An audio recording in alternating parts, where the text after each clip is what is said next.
And we all know the story of someone telling you, I'm looking for this, and then the other person tells you, okay, well, then you should choose that. That's the one that fits all those criteria. And you're like, no, I don't want that, right? Hello, and welcome to the Decision Education Podcast, where we talk to a range of fascinating experts who share tips on all things related to decision-making.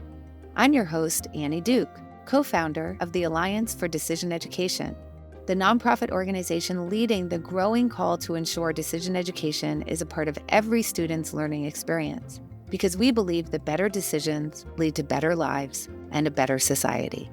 Imagine what a difference it would make in your life and the lives of those you love if we were all even a little bit better at making decisions. This podcast is for you, the adults, who are already out in the world making thousands of decisions every day and who want to get better at it.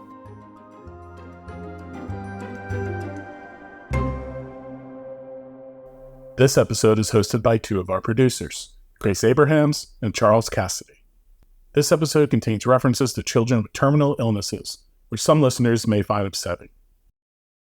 We are excited to welcome our guest today, Dr. Sheena Iyengar. Dr. Iyengar is a world expert on choice and decision-making.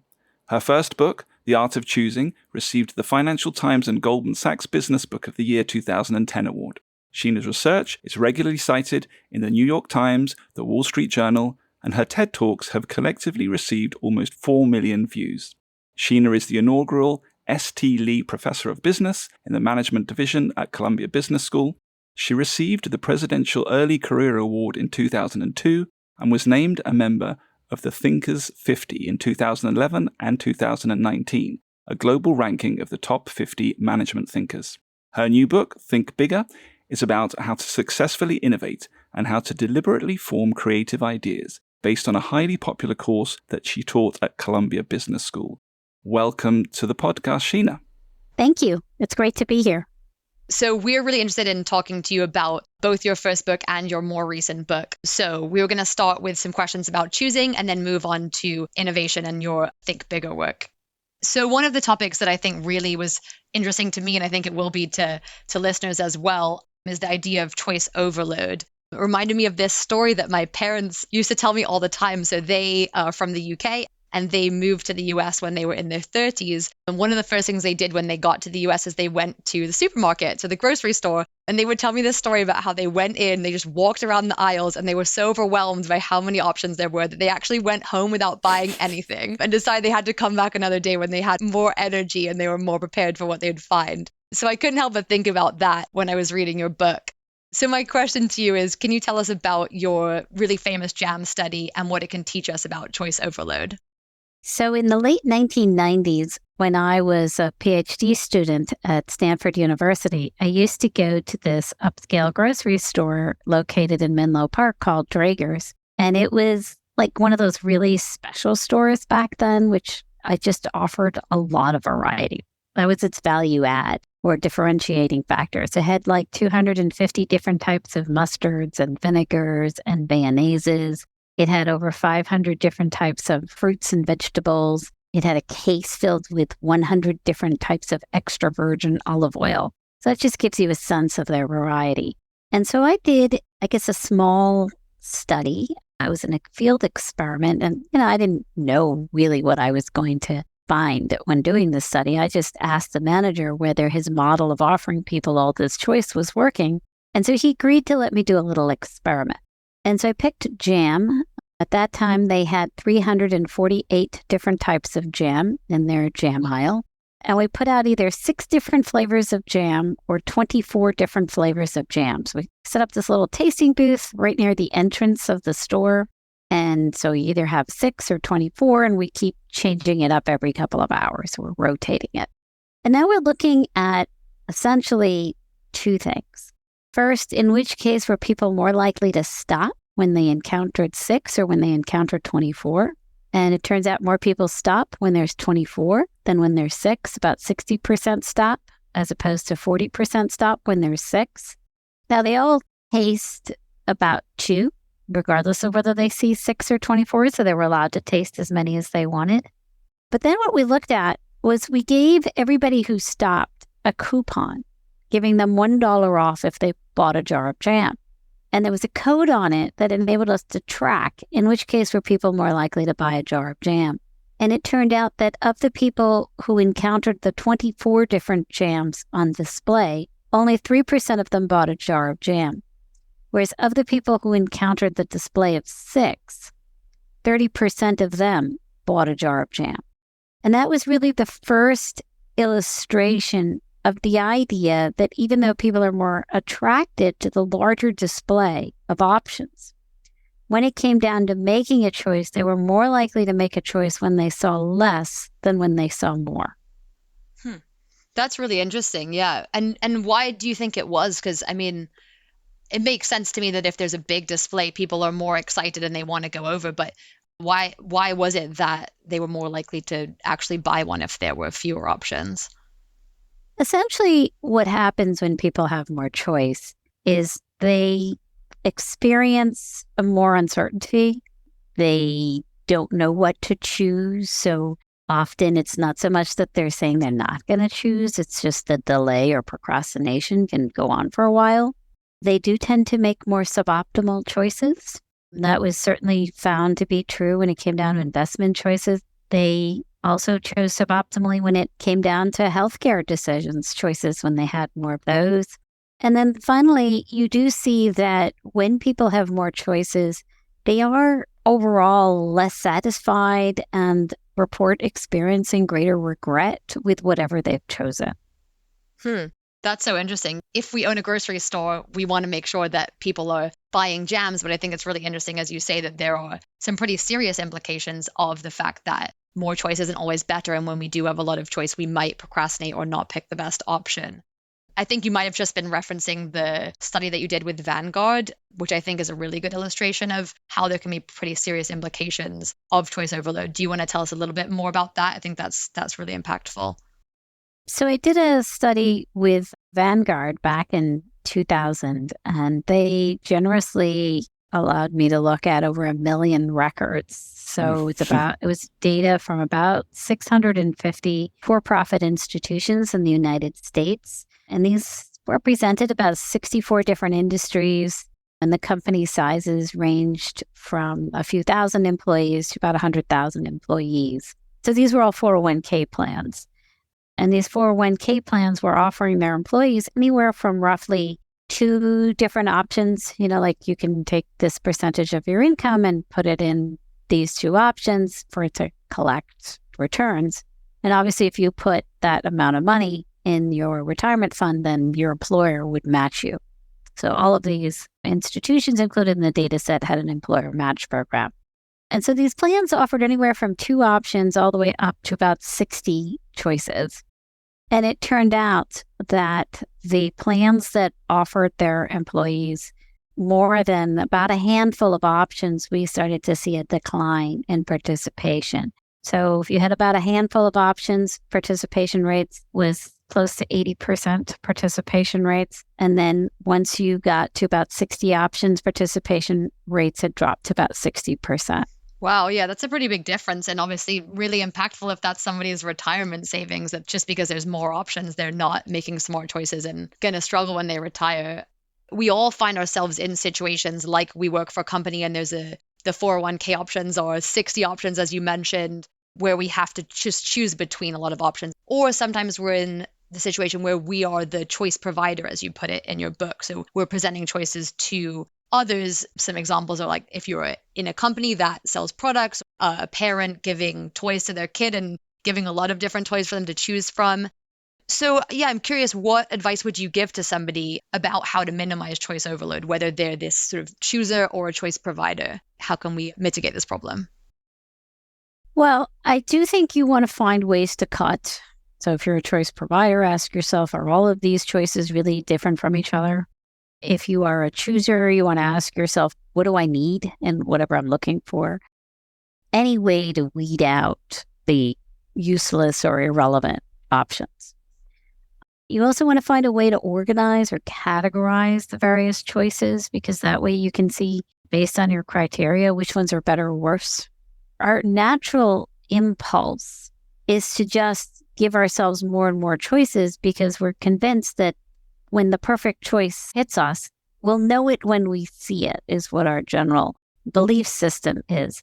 And the reality is that the more stimuli coming your way, it's not the case that you're going to know it when you see it. Quite the opposite. You're going to get saturated. Yeah, I definitely would have the intuition that, I'll know it when I see it, whether it's like, trying to pick the right college or trying to buy a house or whatever the case may be. Am I correct in thinking that around 7 choices is kind of the most that we can handle? Is that right? Or what's the optimum number if you're providing choices to someone? I mean, certainly there was that famous piece by George Miller about the magical number 7 plus or minus 2, in which he indicates that we can keep track of up to 7 plus or minus 2 bits of information. And there's no way to actually prove that I know of that that's the exact number. I can tell you that anecdotally, though, across all the studies, it does roughly fall around there. Sometimes people can handle a little bit more. It's not a scientific statement to say 7 plus or minus 2, but it's a pretty good heuristic. That being said, if you're an expert, let's say you're a chess master, when you're contemplating your next move, if you were to consider all the moves you have in your disposal, what you do and then what your opponent could do in response, all those variations of options, you have more choices available to you than the total number of stars in the galaxy. Oh my goodness. That's more than 24 gems, too. Even chess masters who are not relying on AI do make a choice despite the plethora of options. And that again comes down to the fact that they have learned how to organize the options, how to eliminate the irrelevant options. So certainly with expertise, you can quickly take a large set of choices and organize them in a way such that you can zero in on the most relevant handful of options. Now, it's important to note, though, that even though experts can deal with a lot of options, when they're actually making a choice, they're still only considering about a handful of options. It's not that they have better memory banks. So like if I were to take a chessboard and arrange it in a way that couldn't possibly happen in a chess game, it turns out that the chess masters are no better at recalling how you arranged it than a novice. Wow, that's fascinating. I mean, my favorite quote is one by Danny Kahneman, where he says that intuition is nothing more and nothing less than pattern recognition. And I do think that's what knowledge is. It's just the more patterns you have in your head, the better equipped you are to process more information. That's great. Wonderful. Yeah. And thanks for quoting Daniel Kahneman. He's actually also on this podcast season. So we're excited for that as well. I think maybe in your second book, which we're going to talk about in a little bit, you use the phrase informed intuition. Is that right? So, you can, through experience, give your brains a vast number of patterns to which it looks like intuition from the outside, but it's been trained through recognizing lots of patterns over many, many experiences. Yes. Yeah. Okay, so I came across this. I mean, there's many studies you talk about in your first book, but this one really caught my eye. Again, it's kind of, I guess, it's counterintuitive. It's called Doing Better but Feeling Worse. So, like, essentially, you were working with a bunch of students who were seeking their first serious job. And some of the students were quite casual about it, and some of them were very judicious about the process. And, no surprise, the ones that were judicious, they end up getting more job offers. They end up getting offered higher salaries. But surprise, surprise, they're not happy, any happier than that other group. And I think there's a couple of different interpretations that you've mentioned in different places. But could you just tell us a little bit more about that study and what you think is going on there? Because it's very surprising to learn. Yeah, it does turn out that the people that apply for more jobs, do more due diligence, actually get more job offers, get higher salaries, but are less satisfied. Kind of like going on a lot of dates. A date with a new person every day for a whole month. You probably get a lot of offers of second dates at the end of the month, but probably, you don't know what you want anymore. Right. We all know people like that with jobs and with dates. Yes. And you don't really know how to process each option. You don't know how to compare and contrast. You're trying to optimize, but you don't even know anymore what you're optimizing on. In your book, you were perhaps hinting at the fact that if we adopt a very analytical approach to decision making, we can sometimes neglect the emotional aspect of it. Whereas maybe people that aren't so judicious about their decision making, maybe they allow themselves to be led a little bit more by emotions. And obviously how we feel about something it does feed into our happiness and satisfaction around it. So I wonder if you could just tell us a little bit more about that interpretation of this study. We tend to, let's say you have a problem, and the problem could be looking for a job, could be anything. And then you feel like you need to gather up your options and process and put a whole bunch of attributes by which you're going to judge these options, and you rank order them, and then you choose the one that satisfies the most number of needs that you've stated. And we all know the story of someone telling you, I'm looking for this, and then the other person tells you, okay, well, then you should choose that. That's the one that fits all those criteria. And you're like, no, I don't want that, right? And that's because the one thing that we really cared about, we didn't know how to articulate it in a way that felt objective and not emotional. And so what I tell people is that before you have to do the process of identifying options, gathering up the information, and obviously there are biases in information gathering and processing, which we're trying to mitigate. But to turn you into a bias-free machine is not going to happen, right? Everybody knows that, including Danny Kahneman. So I'm going to accept the fact that you're a bias-making machine. And so what I'm going to do is I'm going to say, before you start this whole exercise of searching for jobs or searching for a romantic partner, I'm not going to ask you, what are you looking for? I'm going to ask you, if you were to find the perfect job, if you were to find the perfect romantic partner or romantic relationship, how would you want to feel? Just feelings, not attributes, because attributes are things you're still learning about. It's how do you want to feel? So it's the adjectives.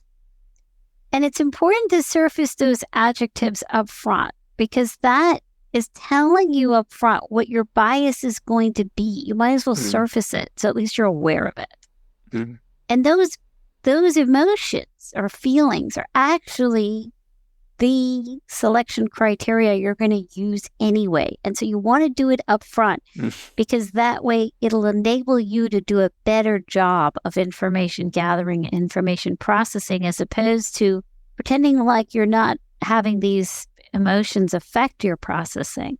Instead, you're going to surface it so that you actually have it, you've acknowledged it, and now you can use it for what it's important for, which is the selection criteria. And when you're doing your information gathering and processing, that's a separate exercise. One thing that really stood out to us from your Think Bigger book was the idea of predefining your criteria before you come up with ideas. You said that if you predefine your hiring criteria, it leads to less gender bias. I thought that was really fascinating. I wonder if we could jump ahead a little bit to that, and you could tell us a little bit about how that works and why you might have less bias if you predefine your criteria for hiring. What do people mostly do now, right? They just gather a whole bunch of candidates, and then they say, oh, okay, so what are we looking for? Right. Well, then you're going to basically say what you're looking for based on whoever's your favorite candidate anyway. So interesting, right? You're like, oh, we didn't know we were looking for someone from the Chicago area who has this specific career path. Yeah, absolutely. Do it up front before you ever get your candidates. What's the feeling? We don't have to get into the attributes. We know that we'll learn those attributes later. Yeah, that connects a little bit to something that we use at the Alliance for hiring, which is called a weight and rate table. And essentially, it does exactly what you say.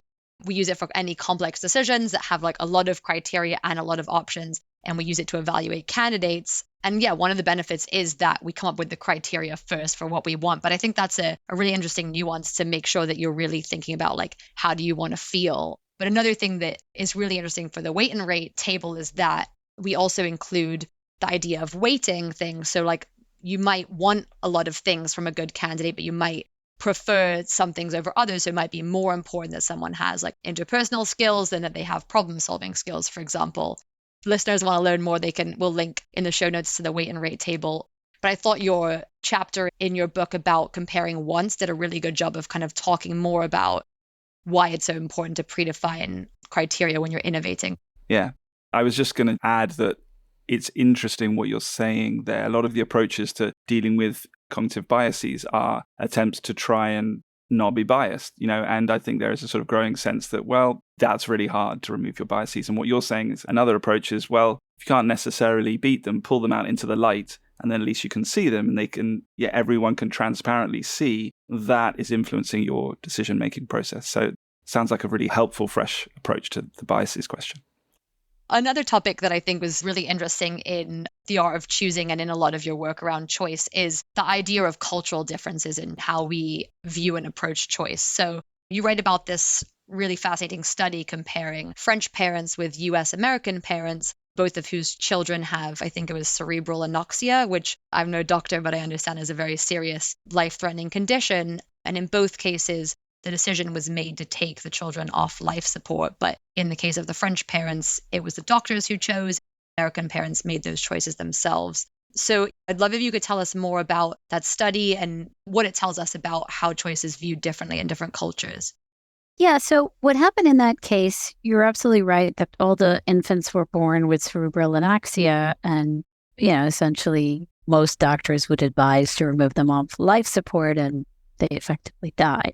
And that's because with cerebral anoxia, they really can't live any sort of a basic life. In the United States, legally, the parents have to sign the consent form before life support is removed. In France, unless parents have some religious reason to do otherwise, the decision is left by default to the doctor. So in the case of cerebral anoxia, all the doctors in France made the decision to remove the infants off of life support. And in the United States, also, we looked at those cases where the decision was made for them to remove their kids off of life support. Now, these parents were followed for about a year after the decision was made by therapists and hospital personnel. What we learned was that the American parents had a much harder time coping with the death of their infants than the French parents. And in the case of the French parents, they were more likely to say things like, we miss our Noah so much, but he taught us so much in the little time he was here. Whereas the American parents were much more likely to say things like, I feel as if I played a role in an execution. What's interesting is that Americans, even as I say this, they will still tell you that they would rather be the ones to make the decision. And so certainly the one big question is who should make that choice. And I don't know if we're equipped to know how to choose the quantity versus quality of life decision. Absolutely. And I guess the doctors are more equipped, or is it just that if the choice affects you and you're the one who makes it, then you feel differently about it? Why is it the doctors can make that?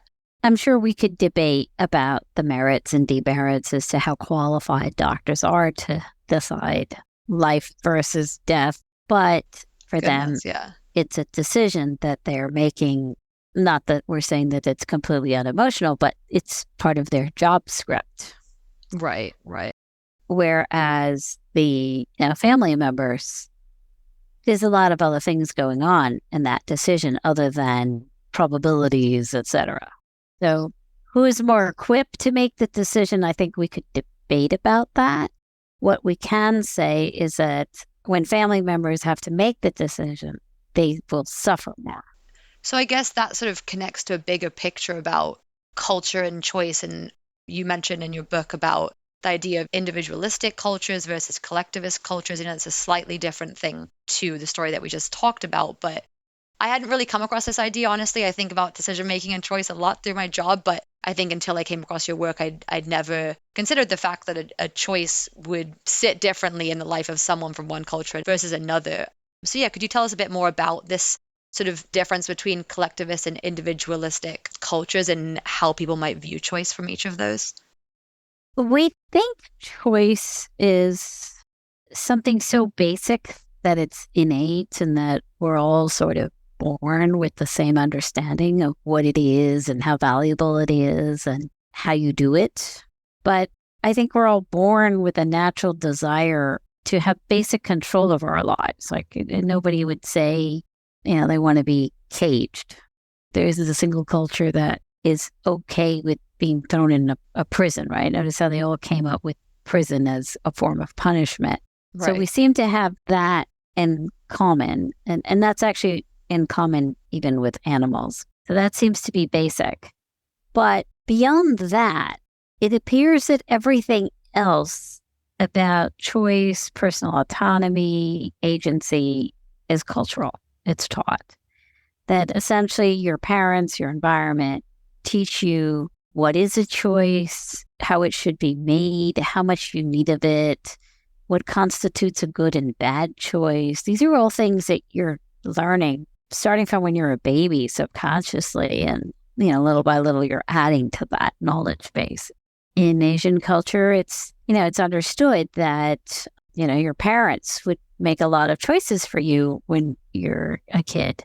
In American culture, it's taken for granted that your parents will start giving you choices from a very early age. Like in American culture, you start asking your kid when they're 2 or something, what would you like to eat? That's, in many cultures, that's considered a little bizarre. Maybe it's bizarre in any culture. I don't know. Being an American now, I'm like, does a 2-year-old know what they want to eat? I don't know. But we're training them that they're supposed to know. Yeah, totally. We're giving them that message that this is something you should know. And so I think, the choice is a cultural construct. So I guess connected to that, a lot of us will find ourselves in workplaces or schools in environments that are full of people from different backgrounds, whether, like myself, you've moved to another country for work, or whether you are just in a city that has a very culturally diverse workforce, or even I'm thinking about teachers who are in schools and their students come from a lot of different backgrounds. So what advice do you have for someone who is working in or managing a kind of culturally diverse environment in this way? So I do think you have to understand everybody's individual narratives, right? So because, even though, one of the things that makes me nervous about talking about culture is that culture itself is such a dynamic thing. And, you might be from China, but, there's some ways in which you're affected by Chinese culture and some ways you're affected by American culture and vice versa, right? So I'm a little nervous about making any kind of generalization about different cultures because it's another form of stereotyping. And so I guess my way of thinking about culture as a way to use it in the workplace is to really just try to understand and get people to share what their stories are and what are their assumptions about how things should be done, how do they judge good, better, and difference, what are their core values, because that way you not only understand the individual differences, but you can also start to understand how to create a shared narrative. Because that's what you're really trying to do in a workplace, is create a shared understanding and a shared narrative so that people are working toward the same goal. That's really interesting. Yeah, I mean, there's definitely a big difference between, looking at someone or hearing their name and then assuming that they have a certain view on choice or a certain cultural background versus kind of creating an environment in a workplace or in a school that gives space to people from all different backgrounds. But I think that's a really good point, that asking people to kind of share their stories is the best way to know, if you're the manager, to know who your team is and how to best approach things.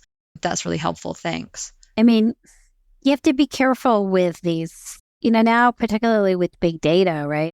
Say, there's a woman who lives in a suburban town who owns a Mini. And now I ask you, is she married? You'd probably say yes. Does she have kids? You'd say yes. Do the kids have sports activities? You'd say yes. So you would conclude a lot about Deborah, and based on the fact that she has a Mini. And that's because, right, we have a lot of data based on Facebook, based on all kinds of things. And we could say, yes, if I have this much information, yes, I can conclude all these things about Deborah. But I don't know, that still feels like a lot of stereotyping is going on. She's probably a lot more complex than that. Absolutely. Yeah, I think that's a really good point, because there is a ton of value in data for decision making, but that kind of data, I think, as you say, can kind of narrow things and make the world smaller rather than making it bigger. Absolutely. So I want to switch now to talking about your latest book, Think Bigger, which we've both been digging into over the last couple of weeks. Absolutely fascinating. But I guess the first question I want to check in on is, you are a renowned expert on choice and decision making. Your recent book, the focus of it is innovation. So if we could just take a little moment for you to bridge those two worlds. How does decision making and your experience in that connect to where your focus is now, which is innovation?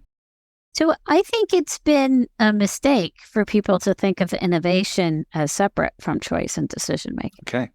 I think that if you think about choice, it is a tool, and this tool has two purposes. The first purpose is to help you pick and find, right? So you have a need or a want, and you go search for all the possibilities. And then once you find one that's in line with your need or desire, you pick.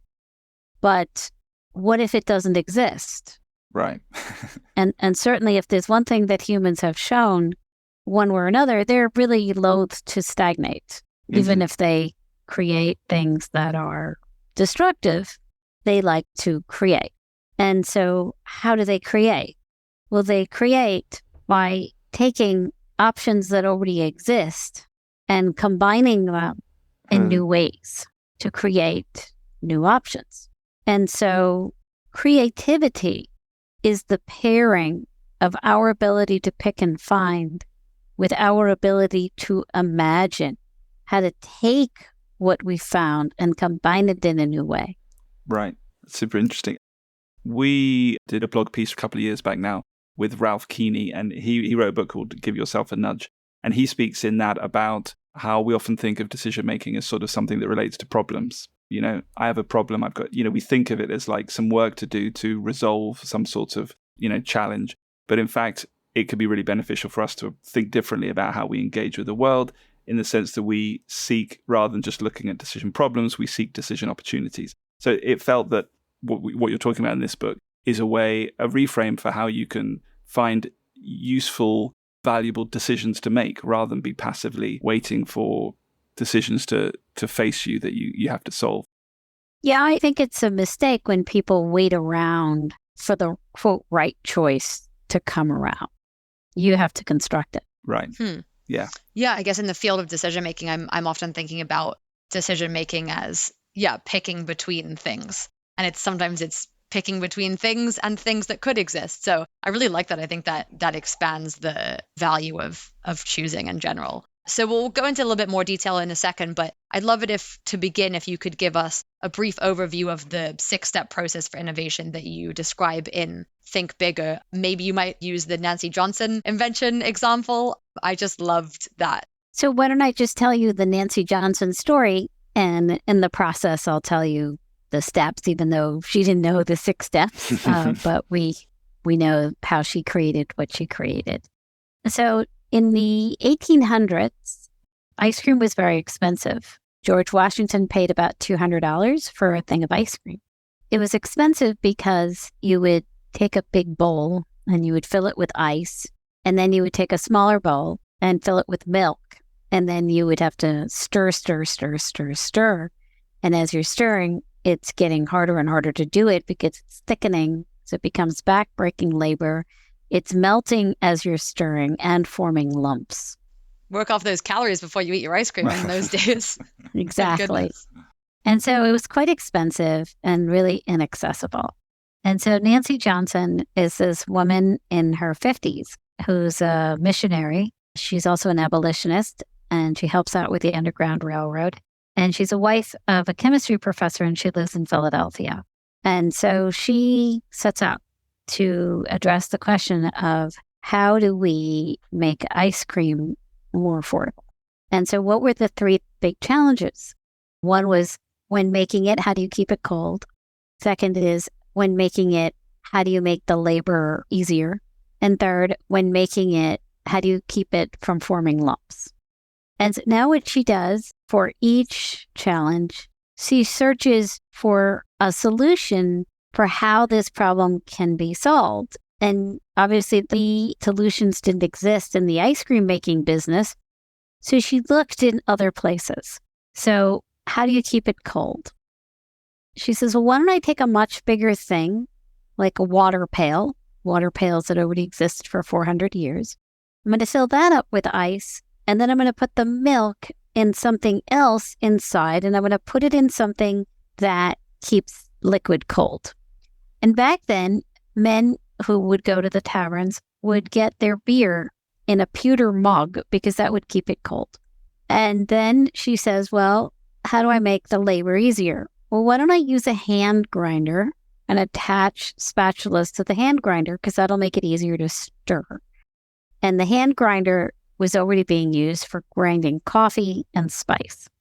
Now, to prevent it from forming lumps, she takes the spatulas, but she doesn't use ordinary spatulas. Now, we don't know exactly where she got this idea from. It's speculated that she might have gotten it from the runaway slaves. A lot of slaves ran away from the sugar plantations, and on the sugar plantations, they would often make molasses.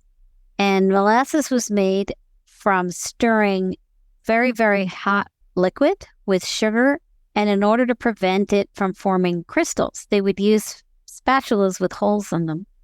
And so she attaches spatulas with holes in them to the hand grinder. And now she's using the same principle, but for cold liquid mixed with sugar. Amazing. And so when you put these pieces together, you have what was dubbed by the Library of Congress in 1843 a disruptive technology. Oh, wow. That was the ice cream maker, and it's pretty much still works the way she originally envisioned. Wow, amazing. Also, I love the idea of a disruptive technology being an ice cream maker. That's the coolest kind of disruptive technology. And that she's from Philly, which is where I now live and where the Alliance is based. So that's really fascinating. And so that process that she followed is pretty much what the process is in Think Bigger. Would that be all the steps? Define the problem. Notice how I defined it as a question. I broke it down into its three most important parts. Because of our cognitive limitations, I don't usually let people break it down beyond about 5 or 6. Sure. Then for each sub-problem, for each challenge, you go out into the world and you ask yourself, how have people solved this part of the problem? And you should search widely in other industries. That's how you get out-of-the-box ideas. And then you take the pieces, like the various solutions, and you combine them in a way that feels seamless. Now, I just gave you the combination that Nancy created. She probably experimented with a lot more pieces. We just know the final pieces that she put together. So when I teach people how to think bigger, you have to come up with a lot more solutions that are being used so that you have a lot more choice in terms of what combinations you can create. And so you are doing what I call choice mapping, which is you take the various parts of your solutions that you've learned about, that you've discovered, and now you combine and recombine in lots of different ways until you find one that works. So that's the core of Think Bigger. We have 2 other pieces to it. One is the compare wants, which is what we talked about earlier, which is you want to identify how do you want your final solution to feel? And that's before you even start everything I just said. And then finally, once you have a solution, just because it feels right doesn't mean that it exists beyond your head. And that's the final step, is what I call the third eye. And that's when I describe to you my idea. And I don't ask you if you like it or not. I just ask you what you see. Essentially, how would you describe my idea back to me? That way I can see if you're seeing the same thing. Yeah, I would be so inclined to say, what do you think of my invention? Well, once you learn what they see, that's actually still an important part of ideation, because I discover you saw it slightly differently, and I might actually like the stuff you saw, and I use that to edit. Or I might discover what parts of my idea I need to throw out because it's not landing the way I intended. You learn a lot from having somebody else describe your idea back to you. Yeah, I would be nervous to do so almost, which probably shows how impactful it would be.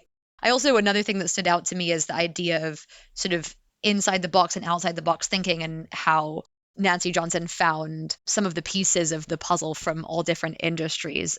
And then it kind of reminded me of one of the things I think you say early on in your book, which is that when people think about innovation, a lot of people think about brainstorming, for example. And I think that you would say there's a time and a place for brainstorming, but I'd love to hear you talk a little bit more about what brainstorming does and what the Think Bigger method does, and if there's any value in brainstorming, or if Think Bigger is just an improvement on that. So I, in general, am not a fan of brainstorming. I think having meetings where you share information can be useful, but I'm not a fan of brainstorming. kind of give you some quick ideas when you're in a real bind and you need something quickly? Yeah, maybe. But in general, I'm not a fan. I mean, for you guys who, since this whole podcast often talks about decision-making, I think brainstorming exercises are basically a bias-making, decision-making process. Okay. It's a great recipe for all kinds of biases in information processing, information gathering, even ideation itself. So it's not a way to get really good quality ideas. It's not a way to get good quality information, et cetera. So if you ask people, where do you get your best ideas? What were you doing? You'll find that most people will say that they got it in the shower, taking a nap, doing a jog, et cetera. So these moments when you least expect it.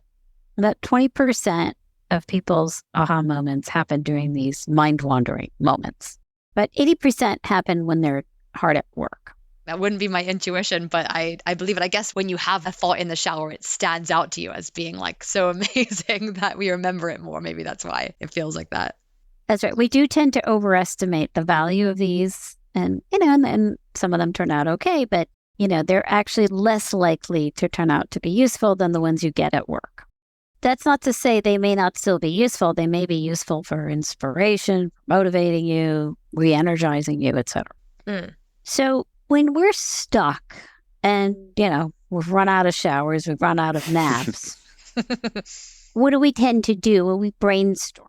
And brainstorm was invented in 1938 by a man by the name of Alex Osborne. And he came up with a few rules which have become very common: defer judgment, build on the ideas of others, go for wild ideas, go for quantity. And those are great rules if you want to have a fun dinner conversation. And I'm all in support of having those rules for a fun dinner conversation. But those are not great rules if you're looking for a high quality decision. Even if you don't have a lot of time, I would still say, even if you have to bring people into a room, first have them think by themselves for 5 to 10 minutes about information they have. And based on that information, what would they suggest? Even if you did that modification itself, you would get much greater diversity of ideas and higher quality. Especially it's good to have a tip when you don't have as much time. Yeah. That's great. Otherwise, I would say if you're looking for a really good quality idea, you want to do choice mapping. And I understand that choice mapping and the way I described the Nancy Johnson process certainly feels more cumbersome than let's just get in a room and quickly throw out a whole bunch of ideas. And in 10 minutes, we'll have 30 ideas or maybe even 50. And yes, you might. You do get a lot of ideas, but by the way, most of them will be redundant and you won't be able to use them. With choice mapping, you certainly can do it relatively quickly as you get practice with it, and it'll just improve the quality. So definitely if you want quality, I would go for that. Fantastic. If you ever find somebody who tells you that they had their best ideas during a brainstorm, jot them down. That's memorable. Yeah.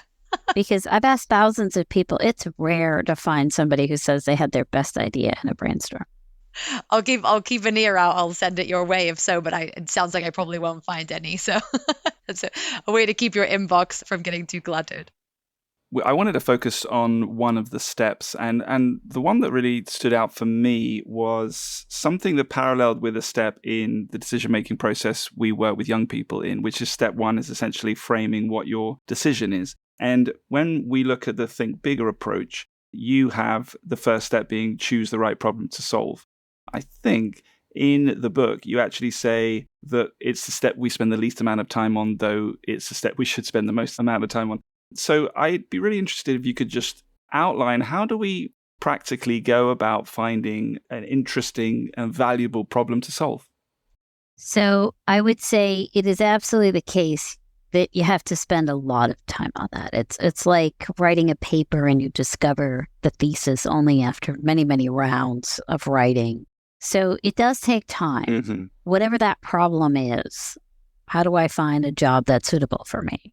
How do I motivate these children to want to learn? Whatever it is, we always start at the broadest level in a form that's fairly vague. You have to be able to drill it down, and that means that you keep defining it in as many different ways as you can and sort of do the trade-offs across them until you see one that seems solvable and solvable in a way that would really be value add. And so I tell people to frame and reframe that problem or step down that problem.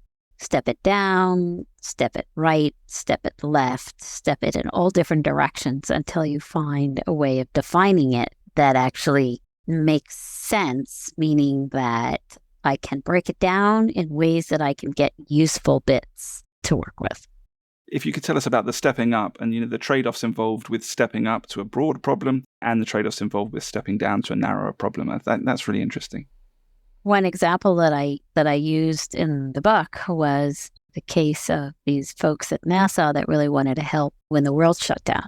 Right. And so they were reading the news every day, just like you and me, and asking themselves, well, what are all the problems that are existing? We're tired of being locked up. Let's just try to help. And so every day they'd make a list of all the problems that people were suffering from, right? And they're asking themselves, okay, so what's a problem we can solve? Even though we don't have expertise in COVID, what's a problem that we have expertise that we can bring to bear to solve? Mm-hmm. And so when they started to use that criteria, they were able to throw out a lot of different problems that were in the news that they knew they couldn't deal with. And then they picked one that they thought they had some expertise that they could create value with.